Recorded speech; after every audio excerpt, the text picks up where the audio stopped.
Bonjour, on l'appelle généralement le bail 369. Il s'agit en fait du bail commercial, du contrat de location signé d'une part entre le propriétaire d'un local et d'autre part le gérant d'une société pour y exercer son activité.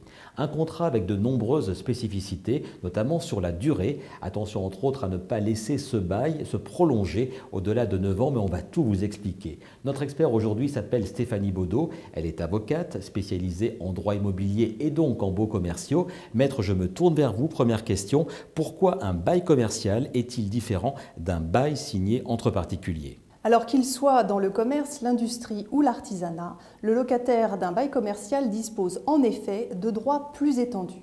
L'objectif, c'est de lui permettre de bénéficier d'une certaine stabilité essentielle au développement de sa clientèle. C'est ce qu'on appelle le droit à la propriété commerciale. Entrons à présent dans les détails d'un bail commercial. Expliquez-nous tout d'abord les conditions de fixation et de révision du montant du loyer. Comme dans tout contrat privé, le montant du loyer initial est fixé librement entre le propriétaire et le locataire. Par la suite, le loyer peut être révisé chaque année si le contrat comporte précisément une clause d'indexation annuelle. Et en l'absence de cette clause, le loyer peut être révisé au bout de 3 ans à la demande de l'une ou de l'autre des parties. C'est la fameuse révision triennale.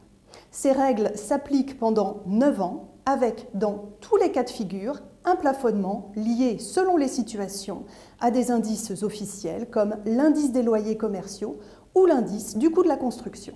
Alors on a bien compris cette règle du 3-6-9, mais maître, que se passe-t-il après ces 9 années de bail commercial et surtout, que recommandez-vous ? Bien souvent, après 9 ans de location, il y a une prorogation tacite et c'est à ce moment-là que des problèmes peuvent survenir. Car après 12 ans de bail, le montant du loyer est totalement déplafonné, ce qui peut engendrer pour le locataire de très mauvaises surprises.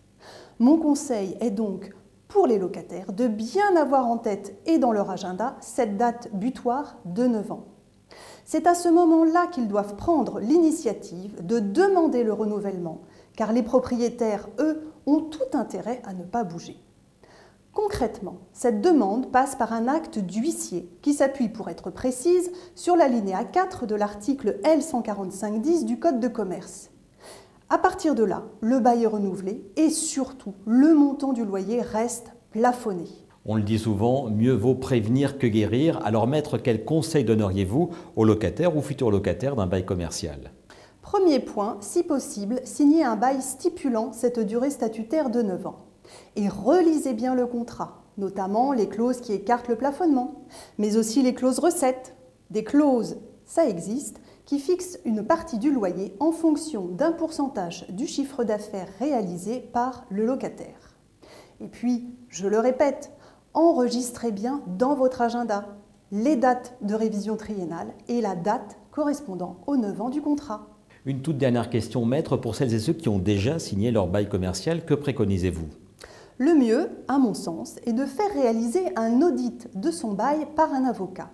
Il pourra, entre autres, repérer les clauses nulles et vérifier les clauses d'indexation.